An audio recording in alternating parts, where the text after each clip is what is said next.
राज्यातील आंबा उत्पादकांवर यंदा दुहेरी संकट कोसळलं आहे. अवकाळी पाऊस आणि अतिवृष्टी. वाढत्या तापमानामुळे आंबा उत्पादनात तब्बल 80% घट झाली आहे. त्यामुळे शेतकरी आर्थिक अडचणीत सापडले असून सरकारकडे तातडीच्या मदतीची मागणी जोर धरत आहे. सततच्या हवामान बदलामुळे यंदा आंबा उत्पादनाला मोठा फटका बसलाय. अवकाळी पाऊस, अतिवृष्टी, वाढते तापमान यामुळे आंब्याच्या बागांचे मोठ्या प्रमाणावर नुकसान झालंय.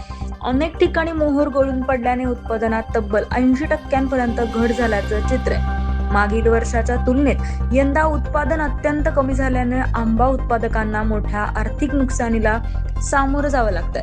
वाढता उत्पादन खर्च आणि घटलेले उत्पन्न यामुळे शेतकरी चिंतेत आहेत. निसर्गाच्या लहरीपणामुळे सातत्याने नुकसान होत असल्याने शासनाने तातडीने आर्थिक मदत द्यावी अशी मागणी आंबा उत्पादकांकडून करण्यात येते.